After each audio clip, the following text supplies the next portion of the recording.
Ada perbedaan sakit yang dirasakan oleh Mas Adi di Purwokerto. lokasi Ciamis sama Purwokerto? Ada perbedaannya sedikit.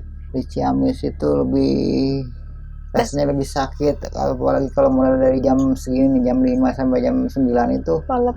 rasanya tuh sakitnya tuh luar biasa. Di bulan Januari 2024 sengaja kita pulang dari Jakarta, aku sama suami pulang ke kampung. Ada niatan nih ungkapin buat bikin rumah ke bapak kan. Ternyata pas yang diomongin, yang itu yang dipesenin jangan ditinggalin, udah katanya itu aja, abah udah meninggal katanya, kalau soal ucapannya bisa disyariatin kata dia kan gitu. Di tanggal 7 Januari bosnya telepon, coba lihat suamimu kesini. Aku izin bosku pergi ke Karawaci Tangerang, mau masuk gitu, ini bau apa, saya bilang, kok ada bau kayak semacam ikan dijemur. Pas aku udah deket, ternyata dia yang bau. Yang bau karena, mohon maaf ya, dari anusnya itu dia udah rebus. Berasal dari penyakit ya AA? Iya. Di tahun 2021, bulan November, dapat telepon dari rumah, katanya abah itu sakit. Dan diminta pulang sama keluarga untuk melihat keadaannya kayak gimana. Di sela-sela obrolan yang banyak saudara itu kan, abah manggil tuh semua. Kak dia katanya sini, kata dia gitu kan. Apa? Itu ada tanah katanya di samping rumah. Tolong kalian jangan ditempatin sama anak turunan saya.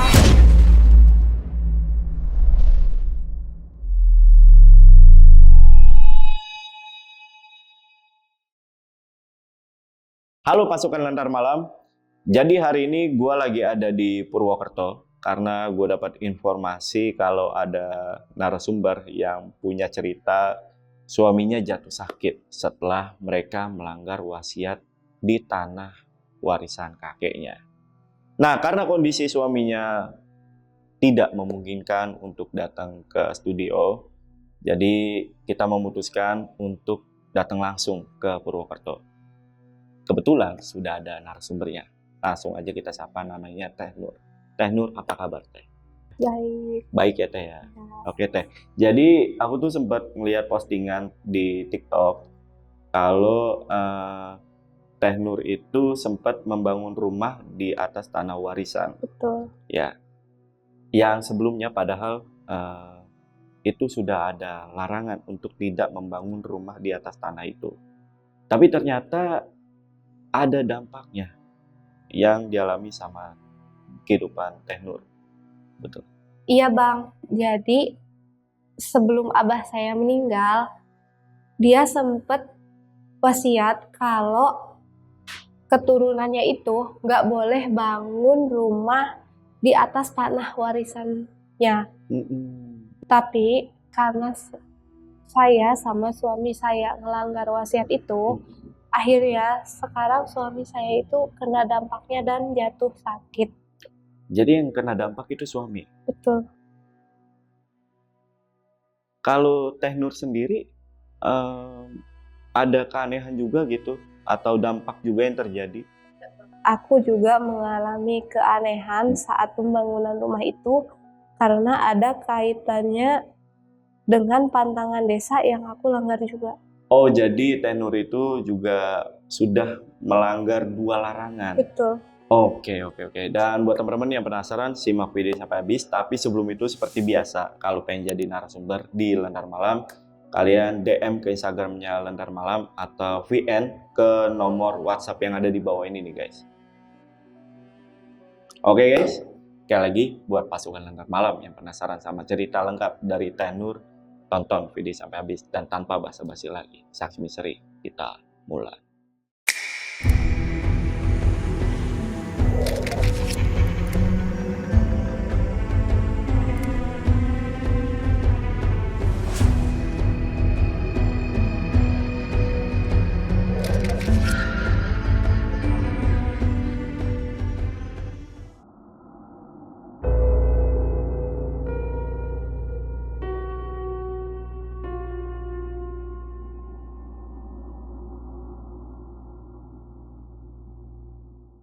Jadi dulu kakek saya itu kan dia disebutlah orang bisa di kampung. Kayak orang mau minta penglaris buat dagang, dia tanya untuk jodoh, hari baik, semuanya datangnya ke abah, orang sekitar di situ kan. Apapun yang orang tanya, kebetulan dia tahu gitu. Abah bisa ya Abah bisa bantu ya. bantuin Oke. orang. Di tahun 2021 bulan November, pas saya lagi di Bandung, dapat telepon dari rumah, katanya abah itu sakit dan diminta pulang sama keluarga untuk melihat keadaannya kayak gimana. Saya langsung izin sama bos saya untuk pulang, emang niatnya nengokin abah. Pulang saya naik bus dari Bandung sampai di kampung itu sore, kisaran jam 5 sore. Istirahat dulu tuh di rumah mama. Rumah mama sama abah itu jaraknya nggak terlalu jauh, Mas. Ya. Mungkin kisaran 300 meter itu dari rumah mama. Selepas maghrib, saya, adik saya, mama sama bapak saya tuh sengaja nengokin abah karena memang diniatin dari Bandung mau nengok abah kan. Pas saya datang ke rumah abah itu, udah kelihatan abah tuh dia udah tidur di kasur, kayak keadaannya itu emang namanya orang sakit udah nggak bisa ngapa-ngapain. Inget sama cucu-cucunya pun ini siapa tuh lama gitu, Mas. Udah mulai lupa ya. Udah mulai lupa dia. Saya tanya, saya sempat minta maaf juga, bah, maafin ya, saya bilangnya saya baru datang. Kamu siapa? Nanya gitu. Ke saya cucu ya, saya bilang lama tuh aku pegangin tangannya kan. Ya udah, iya kata dia iya. Berkumpul lah sama saudara-saudara yang lain juga kan udah pada berkumpul tuh. Kumpul, katanya gini. Di sela-sela obrolan yang banyak saudara itu kan, abah manggil tuh semua. Kadia katanya gitu kan. Kadia itu kalau bahasa Indonesia tuh artinya sini. Nyamperin salah satu, semua cucunya tuh nyamperin. Kenapa? Kata dia gitu kan, mau apa? Ente, kata dia, enggak, itu ada tanah samping rumah. Jangan sampai ditempatin sama anak turunan saya ya. Kenapa? Nah ya kan. Udah, kalau orang tua bilangin nggak usah tanya kenapa-kenapa. Kayak udah tuh ngobrol-ngobrol lagi sambil nemenin abah kan. Banyak tuh saudara-saudara yang datang, anak abah kan ada 5. 2 orang perempuan, 3-nya lagi laki-laki. Itu pada jauh tuh sengaja datang buat nemenin karena memang sakit. Udah tidur tuh abah tuh, tidur. Kita juga nginep di sana, ada beberapa orang yang nginep. Paginya saya pulang tuh ke rumah bapak, kan deket kan, pulang. Kita aktivitas kayak biasa lah ibu-ibu di rumah, kayak masak, mandiin anak, kayak gitu kan, biasa. Gak lama kemudian setelah antar anak saya sekolah, tiba-tiba telepon bibi dari bawah. Sini katanya, kenapa? Abah geus eueuh, abah udah meninggal. Ya kita anak-anaknya cucunya gitu kan, kayak perasaan masih ditemenin semalam gitu kan.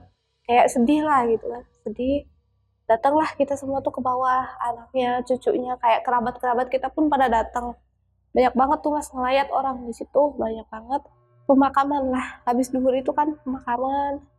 Selesai, malamnya tuh diadain lah tahlilan di rumah itu kan, di rumah abah tahlilan. Sampai 7 hari, gak ada apa-apa, aman-aman aja. Setelah 7 hari tuh kan, kalau adat sana tuh masih ada tahlilan setiap malam Jumat di sampai 40 hari di malam Jumat gitu ya. Setelah selesai apa saya 40 hari, saya memutuskan untuk balik kerja ke Jakarta. Dapat kabar dari rumah, pas udah 100 harinya abah, dibagilah warisannya. Tanahnya kan ada tuh lumayan gitu kan, dibagi 5 orang anak. Kebetulan yang tadi diamanatin jangan ada yang tempatin, yang dapat bapakku tuh. Ini benar-benar yang dapat bapak. Bapak yang dapat bapak. Yang lainnya Yang 4 itu kan satu di atas rumahnya, di atas rumahnya Abah kan ada lagi tanah. Ada lagi di seberang jalan, yang 3 dapatnya itu. Oh, ini tanah yang diamanatin tadi Iya, tuh. yang diamanatin dapat tadi Bapak. yang dapat Bapak Oke. kebetulan. Di bulan Januari 2024 sengaja kita pulang dari Jakarta, aku sama suami pulang ke kampung. Ada niatan nih ungkapin buat bikin rumah ke Bapak kan. Pak, coba Bapak cariin tanah karena ini tabungan kita mungkin udah cukup buat rumah sederhana, saya bilangin. Di mana Pak kira-kira lokasinya, saya bilang gitu. Lama tuh nggak jawab kan. 2 hari setelah saya tanya lagi saya, Pak, dapat belum tanah? Saya bilangin gitu. Ini niatnya mau saya serahin uangnya kan, kalau ada udah langsung bayar gitu. Ternyata pas yang diomongin, yang itu yang dipesenin jangan ditinggalin, udah katanya itu aja di bawah rumah apa, samping rumah apa. Oh bukannya nggak boleh, saya bilangin. Abah udah meninggal katanya, kalau soal ucapannya bisa disyariatin kata dia kan gitu. Nah setelah saya tanya-tanya soal rumah itu, bapak saya bilang di situ sebenarnya saya tuh bimbang. Ini antara nurutin orang tua saya atau perasaan saya yang memang udah dipesan nggak boleh nempatin tempat itu. Kayak gitu, oh ya udahlah. Kalau kira-kira bisa disyariatin, tolong tanya-tanya dulu kan adat situ tuh kayak gini. Bikin rumah, kayak acara pernikahan tuh apa-apa kayak harus tanya-tanya ini hari yang bagus hari apa nih, kayak gitu kan. Oh. Bisa nggak ini ditempatin, karena kebetulan daerah kami itu kayak masih kawasan, tau kawasan nggak? Apa itu? Masih banyak kayak apa tuh larangan-larangan. Ini nggak boleh begini, ini nggak boleh begitu, kayak gitu. Nah, tanyalah sama yang bisa di situ, yang biasa orang tanya juga kayak Abah ya sebelum meninggal. Bapak datengin tuh, ini anak saya katanya mau bikin rumah di samping rumah kakeknya, bisa nggak ditempatin? Bisa kata dia gitu. Oh berarti udah plong nih, udah disyariatin, mudah-mudahan yang obrolan itu nggak ada dampaknya ke kita karena emang udah disyariatin sama si bapak ini. Iya. Nah habis itu bapak ini datang, ngobrol-ngobrol lah di tanah yang mau ditempatin itu sama bapak. Kira-kira kapan ya, dia bilangin. Nanti aja katanya hari Selasa ya, mulainya jam 9 kata dia. Kebetulan itu si tanah itu masih ada kayak pohon kantil, pohon randu. Sebelum hari Selasa itu udah bapak beresin tuh, dia tebangin gitu kan, udah ditebang.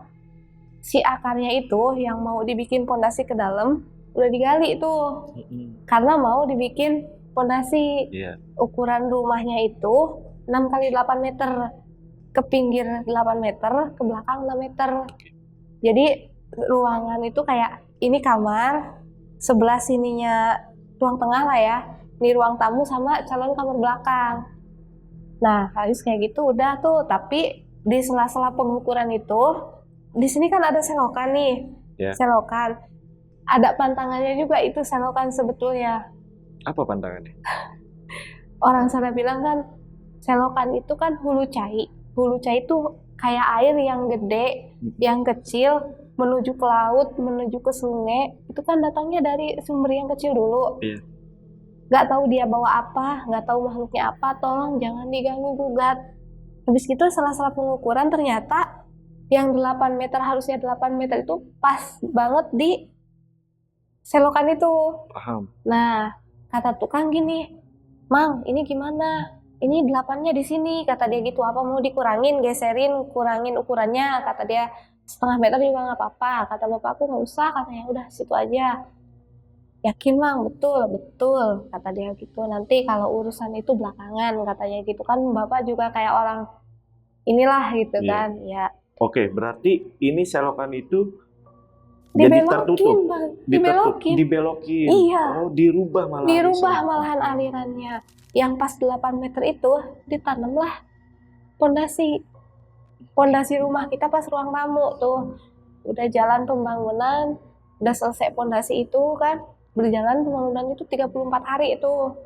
34 hari dari mulai dia pasang hebel gitu kan, pasang hebel terus gitu. Jadi hari ke-20 pembangunan itu kebetulan ada si tukang itu kan 4. Tukang saya itu 1, tiba-tiba dia izin nggak masuk kerja karena istrinya bilang dia itu nggak bisa pipis dan bokongnya itu serasa panas. Izin nggak masuk kerja. Di hari ke-24 itu, aku mimpi nih, ada salah satu tukang aku juga yang lagi bangun rumah itu, tiba-tiba dia jatuh tuh dari atap, berdarah-darah. Tukangnya yang aku mimpiin itu adalah salah satu dari 4 tukang aku yang ikut mindahin selokan itu. Oh. Beberapa hari kemudian, pas tukang saya istirahat kerja, dapat kabar kalau anaknya itu kecelakaan. Dia kecelakaan katanya, masih lokasi sekitar sini. Kakinya belah tadi ya gitu kan. Kakinya dijahit 20 jahitan. 20 jahitan. 20 jahitan. Setelah mimpi itu. Kemudian disaranin lagi lah. Kan ini udah tengah nih katanya hebel. Nanti ya katanya, kalau misalkan mau naik hebel, tolong cariin ayam buat tumbal. Jadi ada tradisi kalau di sana pas mau naik genteng, tangga genteng, ada tumbal tuh, dapatlah itu ayam. Habis dapet itu ayam, dia olesin tuh kayak darah ayam itu di setiap penjuru rumah. Dari penjuru rumah itu kan 4, semuanya diolesin darah ayam itu. Nah, udah mau pas naik banget nih, besoknya naik, sesepuh itu datang lagi. Sesepuh yang izinin bikin rumah di situ datang lagi dia.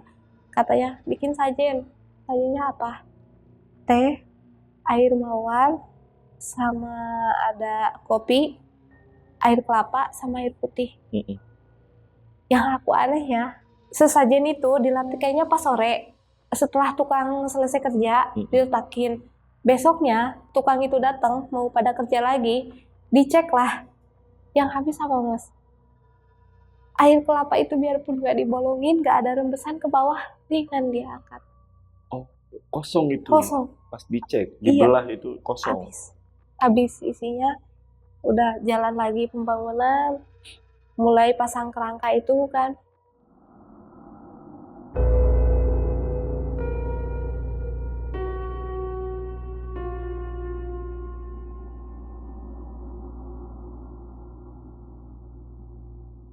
Kebetulan aku kan yang sebagai yang punya rumah ya, sebagai yang punya bangunan tuh penasaran ini kerjaan udah sampai mana nih. Selesai tukang itu pulang, aku datanglah ngecek. Pas aku mau masuk, adalah aku lagi dinampakin seorang nenek-nenek. Dia pakai baju kebaya, pakai kain samping, sinjang, dan itu kayak udah dicelupin lumpur, kotor.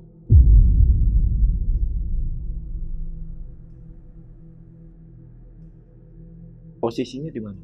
Di dekat dapur. Terus kulitnya udah kayak kulit kayu. Senyum, tapi senyumnya menakutkan dan itu bertaring mas. Kayak udah sempet aku lihat beberapa detik gitu kan. Saking takutnya aku hidupin motor, lari ke tempat mama. Bawa motor itu kan. Pas sampai rumah kayak aku tuh bengong gitu. Tadi itu apa ya? Apa bener nggak ya gitu kan? Bener nggak ya itu yang aku lihat tuh bener nggak ya? Cerita lagi lah sama aku kan. Mah ada nenek-nenek di bawah, saya bilangnya. Di mana? Pojok dapur. Bapak setiap aku cerita yang kayak gitu dia tuh seakan-akan nggak percaya. Bapak tuh kayak maknya tuh masa sih kata dia gitu kan maknya. Harus kayak gitu. Udah tuh selama pembangunan ini tuh suamiku nggak ada. Dia di Jakarta jadi dia tuh cuman dengar aku telepon. Ada ini. Ya tuh udahlah kata dia, nggak apa-apa, namanya juga itu kan tadinya tanah kosong, kita bangun. Ya udah, habis kayak gitu selesai lah pembangunan itu 34 hari. Suamiku sempet pulang tuh, ngecek kan, udah sampai mana ini pembangunan. Karena masih ada sisa pohon kantil di depan itu, yang tepi kamar, dia bersihin.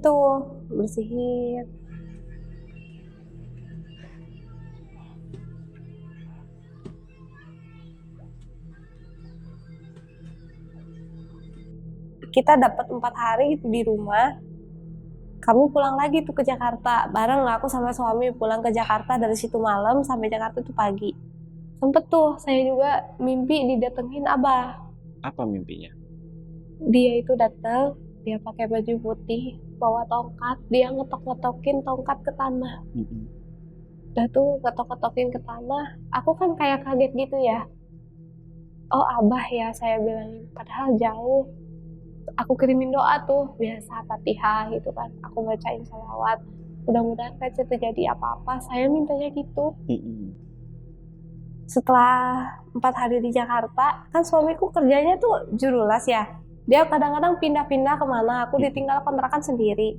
Tiba-tiba dia telepon, kok aku ada susah buang air besar ya, katanya gitu. Nah, aku tuh dateng tuh Mas. Udah menuju kan, oh jangan-jangan ini pasti dari rumah nih, saya bilangin. Telepon lah aku ke mama kan. Mah, tolong itu si tukang babahan tanyain, bener nggak itu rumah aman, saya bilang gitu kan. Iya nanti ya katanya sorean, soalnya orangnya kalau jam segini tuh dia masih ada aktivitas lain. Udah ke tukang babahan itu, mama dateng, telepon lagi ke kita. Mama bilang apa?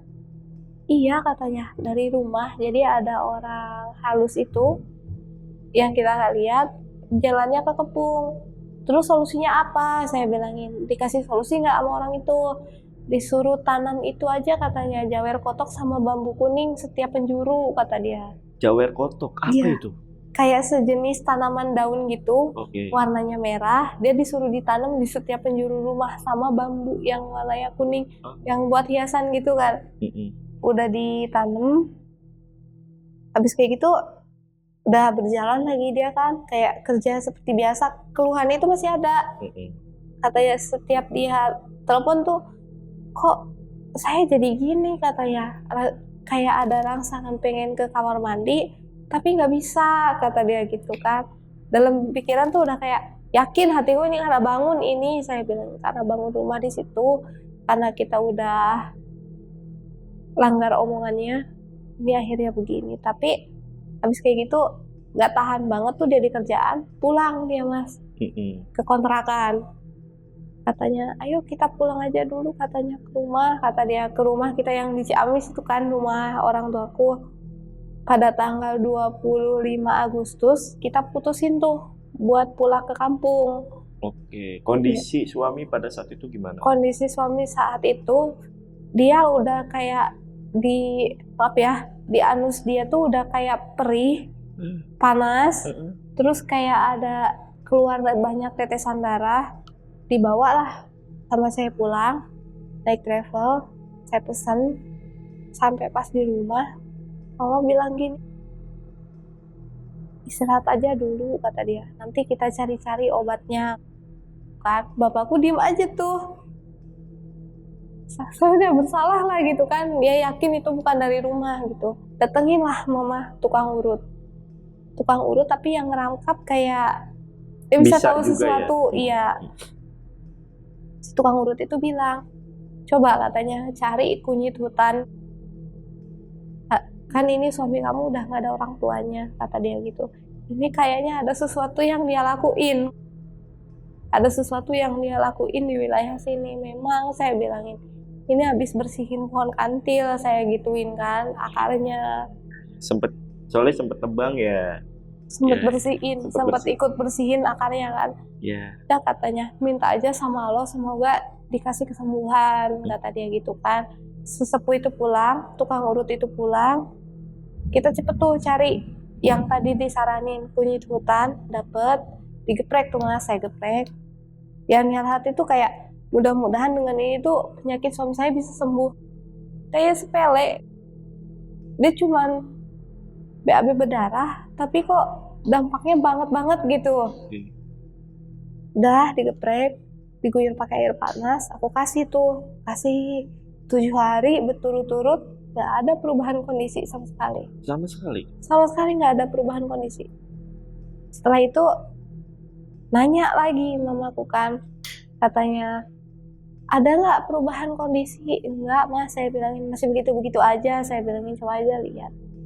Terus kayak gitu Aku ada kenalan, kebetulan aku ada kenalan orang Cianjur, aku telepon.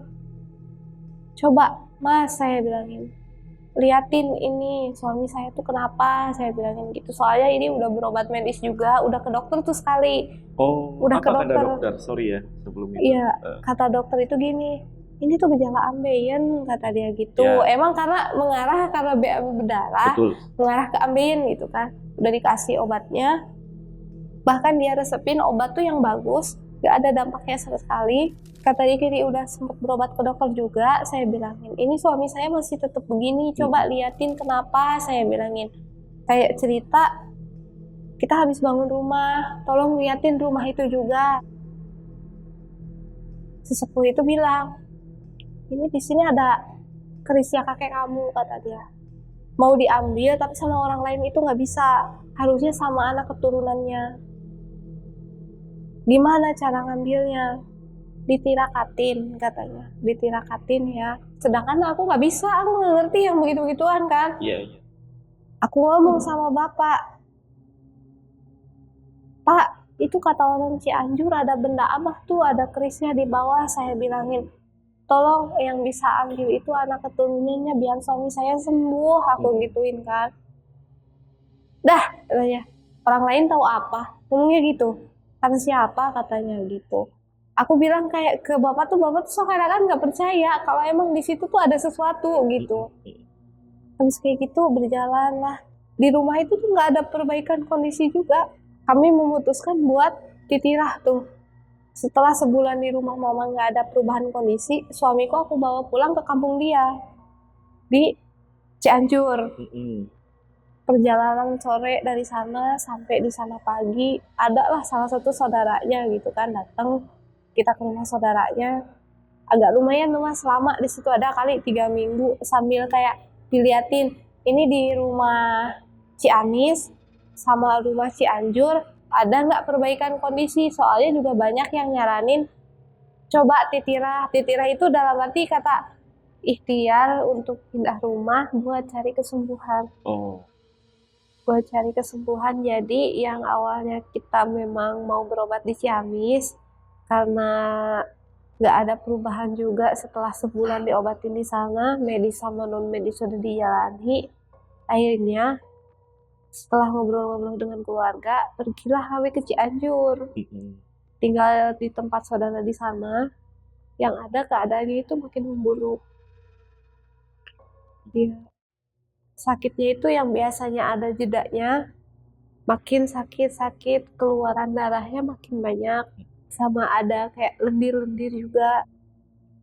Maaf ya, kayak ada nanahnya gitu.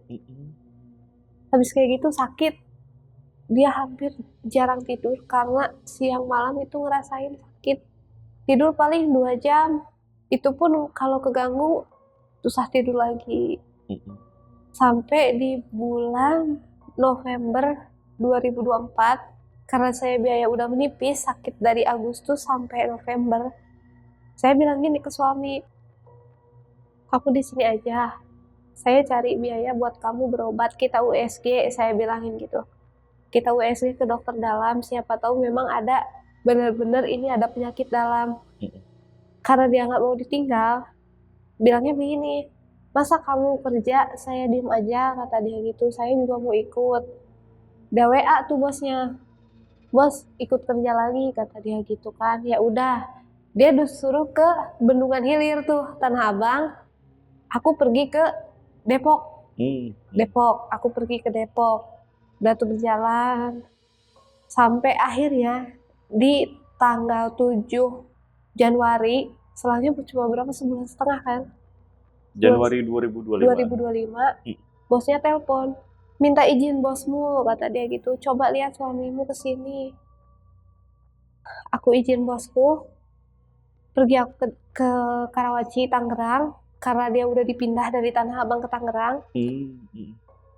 Datang aku ke Karawaci, rumah itu 2 lantai Mas. Pas aku mau masuk gitu, ini bau apa, saya bilang, kok ada bau kayak semacam ikan dijemur, ini ada bau apa. Pas aku udah deket, ternyata dia yang bau. Apa yang? AA yang bau. Oh, AA yang bau karena, mohon maaf ya, dari anusnya itu dia udah rebus. berasal dari penyakit ya AA. Iya, yang dari penyakit tapi belum tahu itu sakitnya tuh sakit apa. Aku bawa pulang lagi. Aku bawa pulang lagi dia ke rumah mama. Sampai orang satu rumah tuh bilang, kok jadi gini katanya. Bukannya harusnya sembuh, udah diobatin sana sini. Dibawa pulang, beberapa hari di rumah. Aku bawa ke puskesmas. Di puskesmas itu kayak penanganan pertama tuh di puskesmas kan kayak infus, antibiotik, penahan nyeri itu udah dikasih. 4 hari kita di puskesmas, nggak ada baiknya juga. Nggak ada perubahan kondisi sampai dokter puskesmas itu bilang, kamu ke dokter bedah ya, kata dia gitu. Ini saya kasih pengantarnya. Waktu itu hari Selasa, kalau nggak salah hari Selasa, kita berangkat ke dokter bedah di RSUD. Datanglah ke bedah RSUD itu kan, dokter bedah RSUD situ, dia bilang, mau di anusnya, coba ya, maaf saya cek anus boleh nggak, kata dia. Saking udah nggak tahan yang tadinya nggak mau, akhirnya mau tuh. Pas dikorek, sebuku telunjuk masuk, emang ternyata udah ada yang menghalangi. Kenapa apa ya? Kayak semacam tulang rangu tau nggak, benjolan gitu, tapi dipegang keras. Katanya, oh ini ada benjolan ya, katanya. Coba nanti kamu tanda tangan persetujuan operasi di sini. Kita lihat benjolan itu apa, katanya. Tanda tangan, nginep lah di rumah sakit itu. Tiba waktunya operasi, udah dioperasi. Tahu yang diambil tuh cuman kayak 3 serpihan daging kecil-kecil. Dia liatin ke aku, ini katanya yang udah diambil, udah. Berarti dalam hati seneng tuh. Habis lah ini, saya penyakit ini nanti bisa aktivitas kayak normal lagi, udah gak kesakitan lagi, alhamdulillah, saya bilang gitu kan. Pulang kita ke rumah, kontrol lagi ke rumah sakit itu kan. Dokternya masih nanya, masih berasa nggak? Ada dok, kata dia. Saya masih agak kesulitan buat buang air besar. Oke. Kontrol kedua lagi, kayak gitu lagi. Dikasih obat pereda nyeri. Benjolannya nggak bisa diangkat di sini, kata dia gitu kan. Kamu mau ke Bandung atau ke Purwokerto? Yang lebih lengkap alat itu di sana, di sini belum ada, kata dia. Saya tanya, yang lebih enak tuh di mana? Saya bilang bukan enak masalah fasilitasnya gitu kan, tanya yang lebih komplit tuh di mana? Kebetulan di sini, rumah sakit yang ini. Di Purwokerto. Iya, betul. Kita rundingan tuh sama keluarga. Ini suami saya mau dibawa ke Purwokerto, ayo siapa yang mau ikut? Saya bilang gitu kan. Adalah beberapa orang kerabat tuh ikut ke sini. Dari rumah itu berangkat malam, sampai ke sini tuh jam 2 malam lah kurang lebih. Kita pada nginep dulu di parkiran. Pagi-pagi kita daftar, udah dapet panggilan dari dokter, disuruh dibuka lah itu bajunya. Coba katanya angkat bajumu, diangkat. Udah katanya, kamu BAB-nya dipindah ya ke perut. Kayak aku tuh seakan-akan nggak gini loh. Aku udah mindahin selokan, ternyata dia juga harus dipindah. Aku tuh kayak percaya nggak percaya apa ini karena mindahin selokan itu atau paham. Ya atau Kepikiran emang ini dari sepintas kepikiran dari Teh Nur itu apakah ini gara-gara yang mindahin selokan? aliran selokan ya? Iya, ini gara-gara mindahin selokan nih.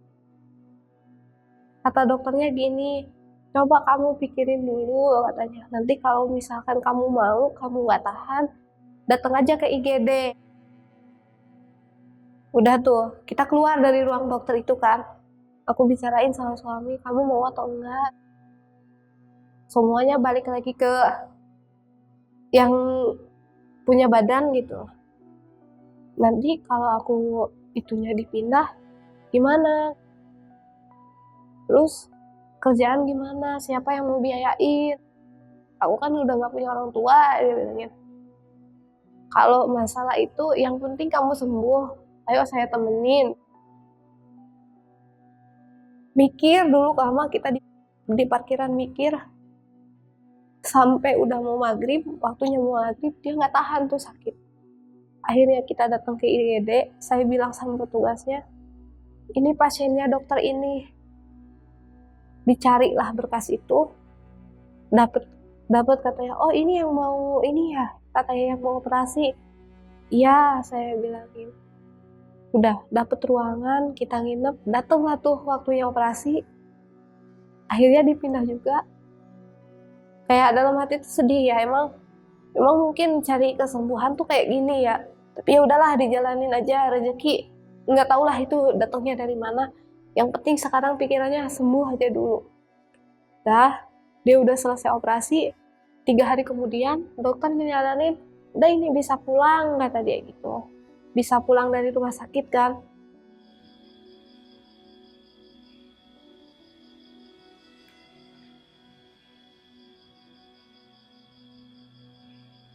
Aku bawalah pulang ke rumah mama dulu tuh.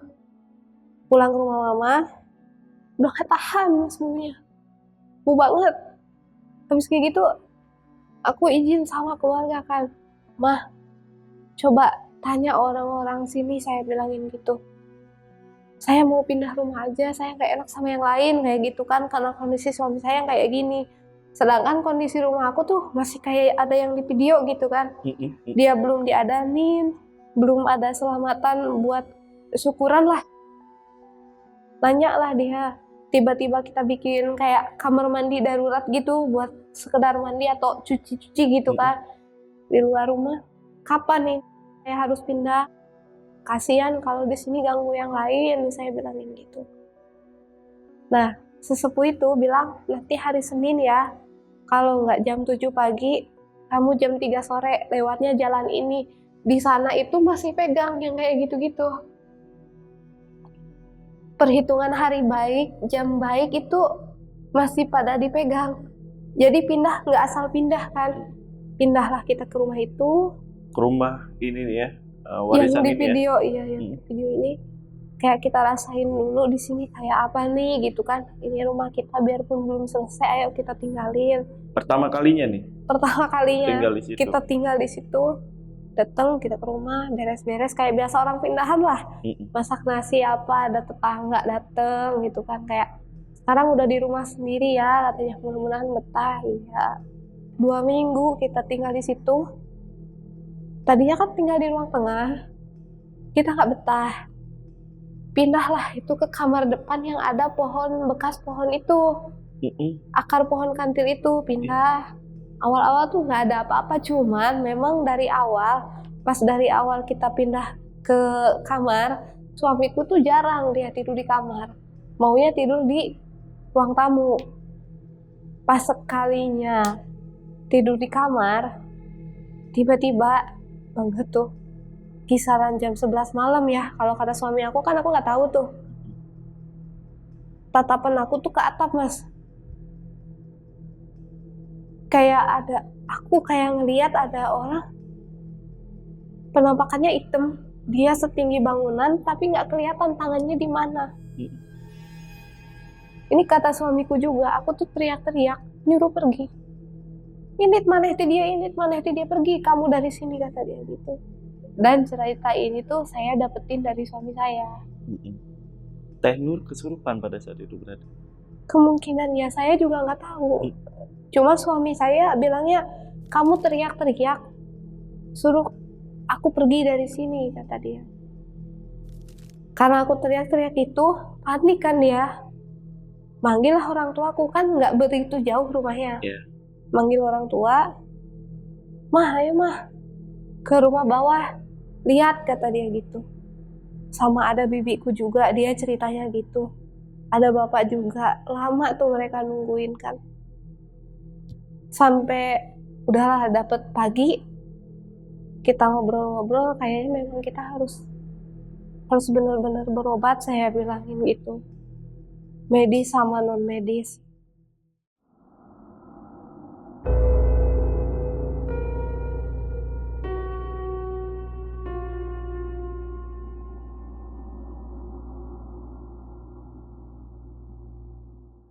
Jadi karena dari Ciamis itu yang jaraknya lumayan jauh juga, Setelah kontrol itu memang ada rencana di rumah udah rundingan mau tinggal di Purwokerto dekat rumah sakit ini. Mm-mm.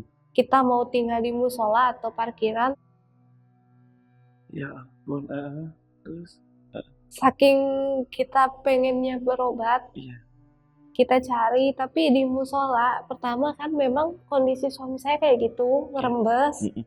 Mm-mm. Sama keadaan di musola itu kan memang banyak orang lalu lalang, buat orang ibadah kan harusnya bersih ya. Saya coba nyari-nyari info rumah singgah. Ketemulah saya sama satu orang ojol itu. Saya tanya-tanya, di mana Mas yang ada rumah singgah terdekat di sini? Saya tanya.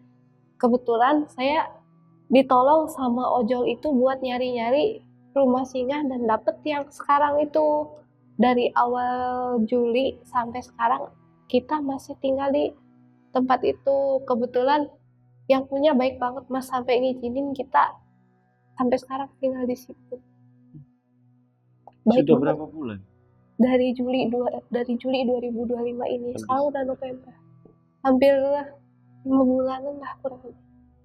Aku baru tahu tentang rumah singgah sih. Iya. Ternyata ini ya, setiap kota mungkin ada ya. Pasti ada. Pasti ada ya Pasti rumah ada. singgah itu Kalau ya. rumah sakit besar yang kayak ada cuci darah, ada kayak kemo, terapi atau sinar pasti ada. Masih ada ya. Pasti ada.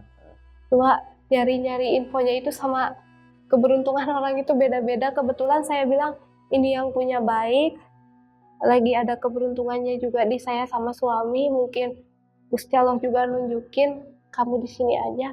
Alhamdulillah lah sampai sekarang masih dikasih kesempatan. Ini kami lagi berobat medis. Udah jalan kemoterapi ke-10. Sampai di kemo. Sampai di kemo. Ke-10 kali. Ke-10 kali. Tapi yang bisa dilihat, kalau orang kemoterapi itu kan harusnya fisiknya rusak ya Mas. Soalnya kan enggak. Oh, fisik. Fisiknya masih bagus. Orang yang kena kemoterapi itu fisiknya rata-rata tuh rusak. Sampai temen-temennya yang, mohon maaf ya, bareng kemo, dia lihat yang paling minim kerusakan tuh suami. Nanti aku boleh ke rumah gak sih Kak? Boleh. Untuk lihat suami. Silakan. Boleh ya. Saya senang hati, makasih udah dikunjungin buat nengokin. Nah, kalau berdasarkan tadi yang Teteh itu masih bertanya-tanya, sebenarnya kenapa tanah itu tuh dilarang sama Abah untuk ditempati? Kalau soal itu apakah Teh Nur sudah tahu jawabannya? Maksudnya udah nemu jawabannya? Saya udah tanya ke beberapa orang yang tahu di sana. Kayak semacam abah lagi lah gitu orang bisa. Katanya memang abah saya itu ada perjanjian terdahulu yang memang tempat itu memang dilarang buat ditempatin sama anak cucunya.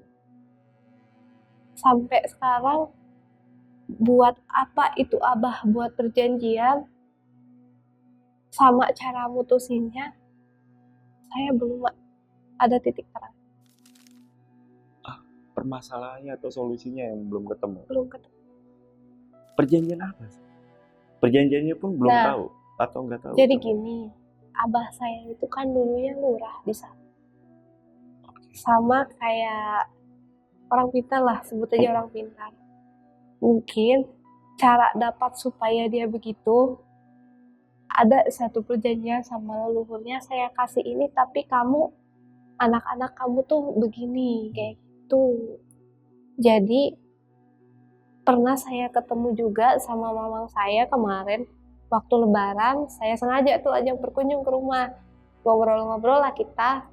Mamang saya itu lihat-lihat gitu kan, kata kamu diizinin siapa bikin rumah di sini, kata bapak. Saya bilang gitu. Oh iya udah, katanya. Mang, kenapa suami saya tuh sakit sejak berdirinya rumah ini? Saya cerita kan gitu. Kata ini di bawah emang ada sesuatu, ada perjanjian juga. Dulu kan kakek kamu orang pintar. Apapun penyakit yang orang datang tanyain ke abah kamu sembuh, penyakit itu dibuangnya di sini. Kata. di situ, di tanah itu. Di rumah. Iya, Itu lebih di tepatnya berarti ya di tanah itu ya. katanya sih begitu ya. Kalau masalah itu Mamang sama Abah yang tahu, aku pun baru dengar kemarin. Ngomongnya ngomong begitu. Sampai sekarang sih kayak kita lagi nyari solusinya buat putusin perjanjian itu kayak apa. Ini lagi nyari solusinya. Di samping suami saya berobat medis, saya juga cari buat pemutus perjanjian itu kayak apa. Ini kan yang kena dampak itu Teh Nur ya. Ya. Kalau saudara lain ada yang kena dampak juga gitu? Nggak ada sama sekali. Memang ketika tanah itu dibuat atau dibangun langsung kena dampaknya. Langsung kena dampaknya hanya selang sebulan setengah kurang lebih. Rumah itu jadi di bulan Maret, di Mei sudah ada gejala. Kenapa dampaknya itu malah kena suami, bukannya kena Teh Nur? Jadi sebagai keturunan Abah, katanya, saya juga kan awam soal itu ya. Saya udah ada dipagari sama almarhumah Abah. Oh. Udah dipagari sama almarhumah Abah, mungkin karena suami saya fisiknya kurang kuat juga. Masuk. Tapi Teh Nur anak nggak kenapa-napa. Anakku, Mudah-mudahan nggak kena juga. janganlah, Ya. Jangan sampai. jangan sampai kena. Anak aku tuh kayak keduanya itu sampai bilang begini, aku nggak mau tinggal di rumah bawah, nggak mau, nggak mau kata. Ngerasa nggak nyaman juga. Aku mau anak-anak? tinggalnya sama nenek aja kata dia gitu. Sampai anakku yang kecil bilang begitu, Iya, iya. nggak mau aku tinggal di rumah bawah. Selama Teh Nur berobat non medis, Mm-mm. apakah ada perubahan terhadap kondisi suami? Ya non medis misalkan ke ustadz atau ke orang pintar gitu. Pernah ada beberapa orang di kampung saya yang coba mengobati.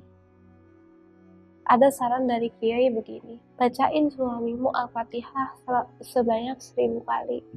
Udah saya coba. Terus ada kesaksian juga tetangga saya yang sama sedang berobat di sini. Kebetulan ada kenalannya, dia orang Medan. Dia coba tuh bantu saya tanya kan, Amang, ini ada tetangga saya di rumah singgah, baru aja dikirim videonya dia udah ngerti. Kayaknya ini ada sesuatu pelanggaran yang dilanggar, perjanjian yang dilanggar. Gitu. Ada screenshotnya nanti, boleh dikirim. Nanti ditampilin ya.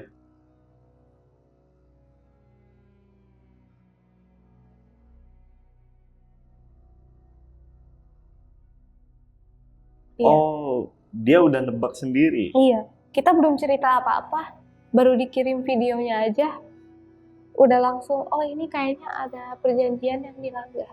Itu sebelum upload di TikTok?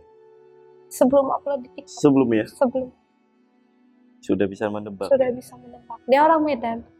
Lalu soal pusaka belum ketemu sama sekali? Dan apa maksudnya juga belum tahu? Itu yang lagi dicari tahu.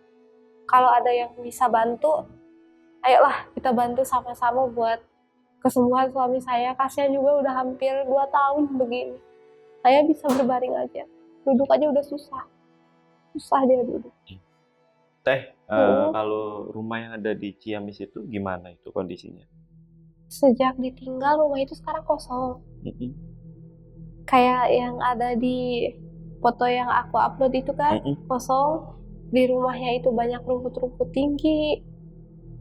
Udah nggak keurus? Udah nggak keurus lagi, karena anakku juga nggak pernah mau nempatin ke sana. Orang tua aku juga nggak mau nempatin, jadi istilahnya rumah itu sekarang kosong banget. Dan selama rumah itu kosong, tetangga banyak yang nyaksiin katanya masih ada kayak aktivitas orang di rumah itu. Oh gitu. Masih ada aktivitas katanya, masih ada aktivitas orang di situ, kayak ada orang. Kayak ada yang nempatin gitu ya. Padahal memang kosong. Kosong.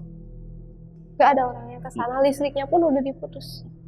Orang tua bagaimana? Gak bantu untuk mengurus rumah itu?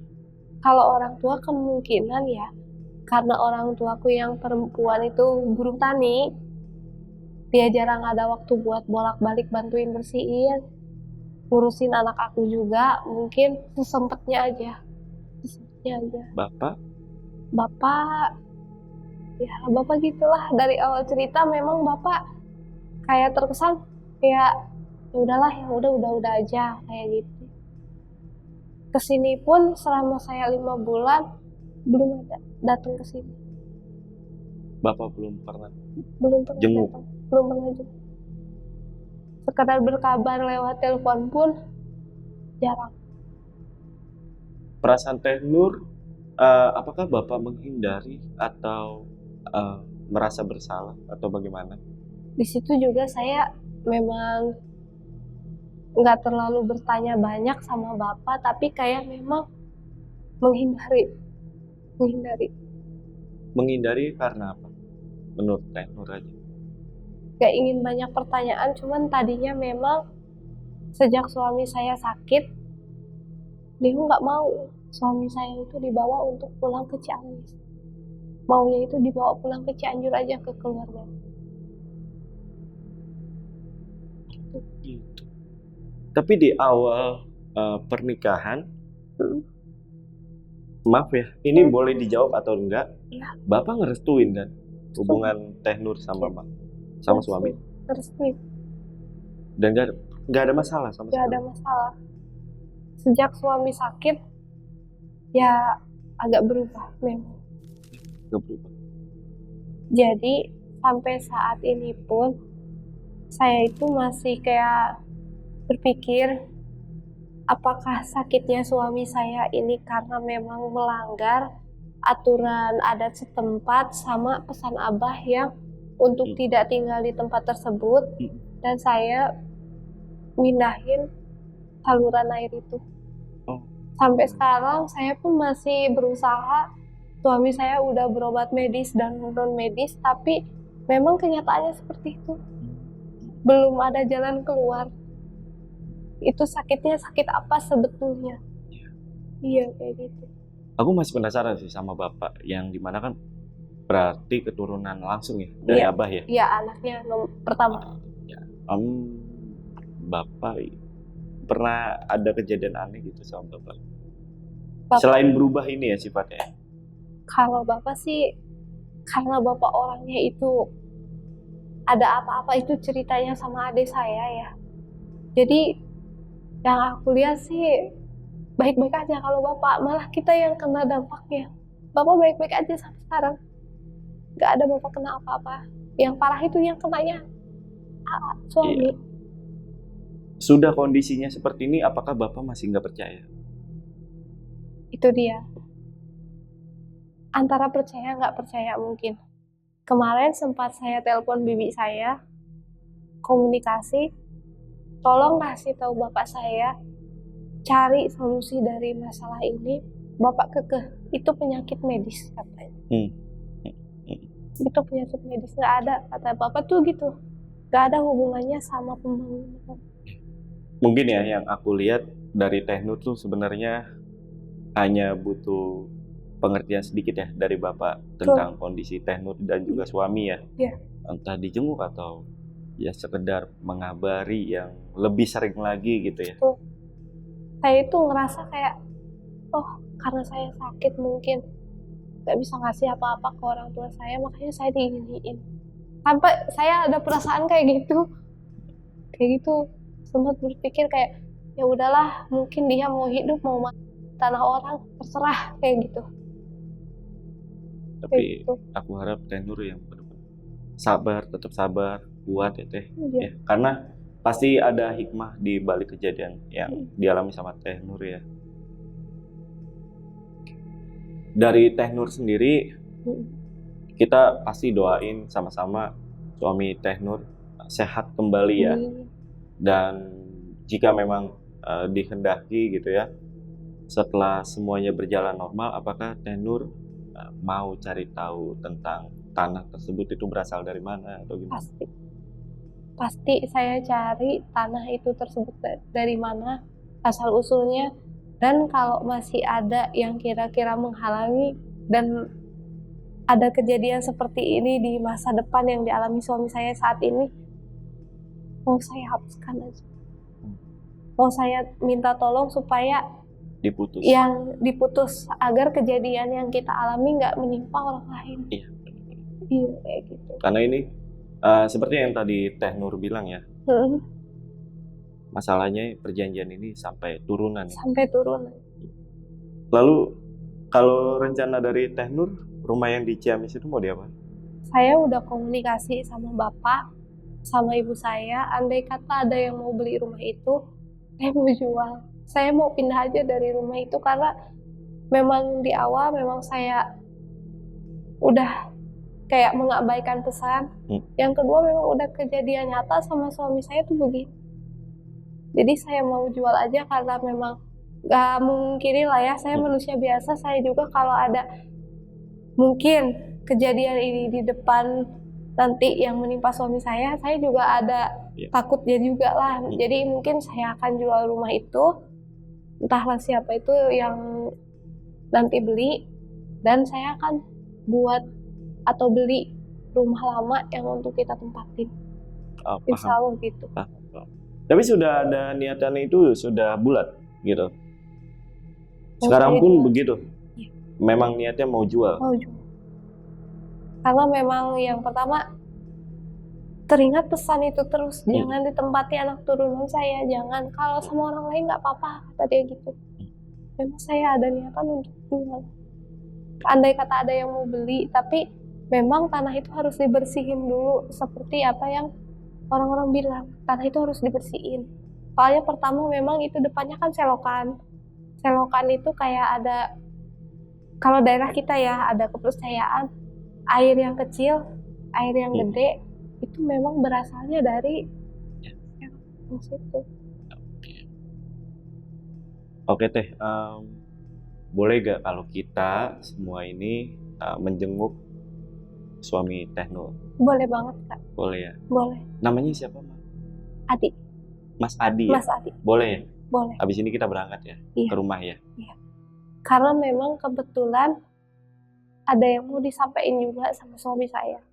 Oh, oke. Iya. Oke. Jadi pas ya? Iya. Kita juga memang Kebetulan berencana datang untuk sini. jenguk juga. Iya. Iya.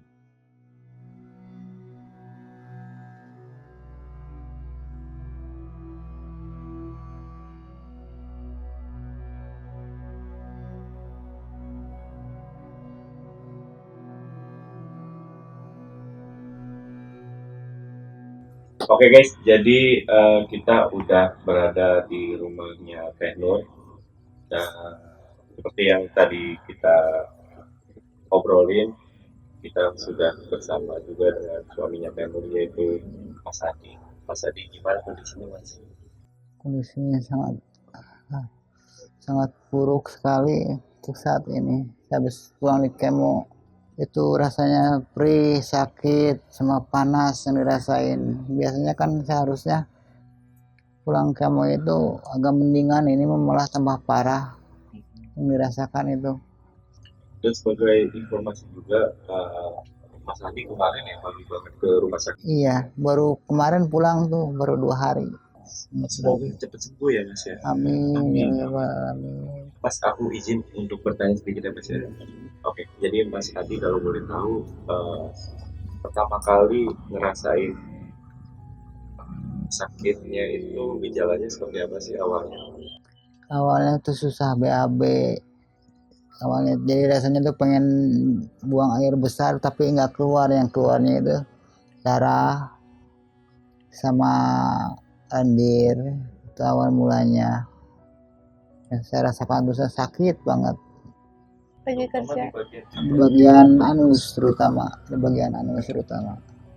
karena kayaknya sih kayak ada benjolan, seperti benjolan gitu katanya kalau kata dokter klinik. Itu tiba-tiba aja. Iya. Setelah berdirinya rumah itu aja. Setelah berdiri rumah tiba-tiba rumah berdiri ini ambruk. Saya langsung ambruk. Tapi sebelumnya sempat ada mimpi atau firasat gitu gak Mas? Kalau untuk saya pribadi sih nggak ada. Karena ini bukan. Jadi langsung aja gitu ya? Langsung aja kalau untuk saya gitu. Nggak ada mimpi atau yang lainnya gitu. Kalau untuk saya pribadi, kalau untuk istri saya kurang tahu ya gitu. Dari situ semakin memburuk. Ya, semakin memburuk kondisinya. Udah berobat non medis, dijalanin medis dijalan, tetap aja belum ada perubahan sampai saat ini. Saya di sini udah hampir 5 bulan berobat medis, tapi belum ada perubahan sama sekali. Malah tambah Tapi parah. tetap berusaha ya. Tapi tetap berusaha. Semoga ada jalan keluarnya yang Tetap terbaik. sabar Teh Nur ya. Banget. Lalu selain sakit yang dirasain, ada hawa lain gitu seperti berat atau apa? Kalau hawa lain itu kalau berat ada. Kalau berat iya. Bagaimana? Ya berat itu maksudnya Hatinya kali mau ngapa-ngapain ya susah. mau ngapa-ngapain itu hawanya kayaknya males susah. gitu. Rasanya tuh susah gitu. Sekedar Banyak duduk ya. aja ini udah susah. Iya, Duduk pun susah. Susah. udah susah sakit. Dan tadi juga sempat ngobrol kalau waktu pindah ke situ sampai jongkok ya di bus ya. Saya Nggak bisa duduk lagi. nggak bisa duduk. Saya dari Ciamis sampai ke sini itu di 4 mobil jam. itu 4 jam lebih lah jongkok, nggak duduk, nggak apa. Karena saking pengennya berobat, pengennya sembuh, Tekad kita sih. iya, berjuang sampai sini tuh, perjuangannya tuh. Nah sebelum Mas Adi sakit itu kan awalnya kan di Ciamis ya, dan pindah ke Purwokerto juga sudah kondisinya sudah sakit juga.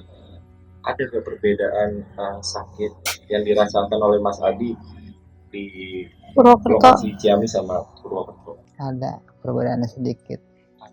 Kalau di Ciamis itu rasanya lebih sakit, apalagi kalau mulai dari jam segini, jam 5 sampai jam 9 itu rasanya tuh sakitnya tuh luar biasa. Terus datang lagi pagi itu dari jam 5 sampai jam 8 jam 9 itu rasanya tuh luar biasa sakitnya. Tapi setelah pindah ke sini nggak terlalu sih. Ketenangannya gimana? Tangannya biasa aja sih. Lebih tenang di sini tapi ya, Iya, lebih tenang di daripada sini di Ciamis. daripada di rumah sendiri gitu ya. Sakitnya juga agak berkurang gitu. Sakitnya pun sampai berkurang. Iya, agak berkurang. Jadi masih bisa pakai obat gitu. Dopingnya banyak. Oh, ini obatnya. Iya. Boleh aku pegang? Pegang aja. Dari rumah sakit semua itu. Ini obatnya sakit. Dari rumah sakit semua. Boleh dibuka aja. Buka. Obat pereda nyeri apa itu. Dari rumah sakit semuanya juga.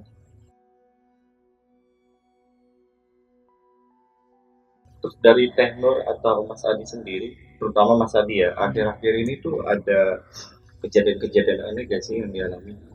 Kemarin saya mimpi malam Selasa itu. Sebelum kemo paginya, malam itu mimpi jam 10 saya didatangin 4 wanita sama semua pakai hijab, pakai gamis, tapi matanya itu putih semua. Yang bertiga di saya ada di samping kanan, yang satu di samping kiri meluk saya gitu. Dan saya sampai nggak bisa ngapa-ngapain.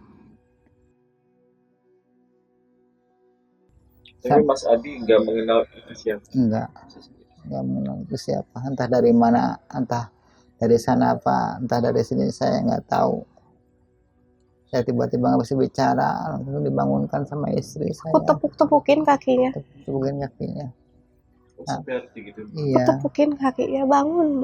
Saya. Paginya akhirnya saya di kemo ke rumah Dirawat sakit, lagi. dirawat lagi. Drop lagi ya sampai tambah 2 darah 2 hari 2 malam.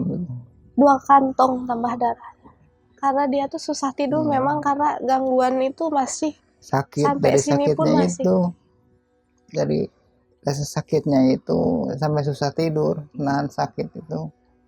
Kalau datang sakit perih itu panas itu, di penyakitnya itu aduh luar biasa lah. Dan sendiri ada kejadian Akhir-akhir ini sih saya memang selalu ingat pulang. Saya selalu ingat kakek saya. Saya pengen pulang karena dalam hati jangan-jangan suami saya begini karena ucapan kakek saya. Saya mau minta maaf karena saya udah memang melanggar apa yang dia bilang. Terakhir Mas Adi, Iya. Tenor, sebelum kita tutup videonya, ada pesan nggak dari Mas Adi maupun Tenor Iya, untuk disampaikan? pasti sama penonton saya ada yang ingin disampaikan. Siapapun yang bisa menolong suami saya ini, kami sudah berobat medis sama non medis. Kami itu sudah kayak setahun lebih begini, Selalu berdua selalu dan berdua. tanpa keluarga, tanpa support dari siapapun. Boleh ada yang mungkin saran kemana, boleh kasih tahu kami. Mas Adi ada tambahan? Enggak ada udah. Terima kasih. Ya. Mas Adi cepat sembuh. Amin. Amin. Tetap sabar, ya. Kita Selalu. semua mendoakan Iya. semoga yang Segera dihadapi ketemu sama aja. Tenor sama Mas Adi segera selesai, Amin. ya, dan ketemu solusinya. Ketemu Amin. solusinya. Sembuh ya, Mas Adi. Amin. Ya, boleh. Terima kasih banyak udah dibolehin mampir ke rumahnya juga. Iya. Sama Kak. Ya, buat pasukan nonton malam, kita kirim doa untuk kesembuhan dari Mas Adi dan juga Tenor. Ya, semoga apa yang dilalui sama Mas Adi maupun Tenor itu udah selesai masalahnya. Untuk video kali ini mungkin gue rasa cukup ya. Gue Jamal dari Letter World. Pamit. Bye.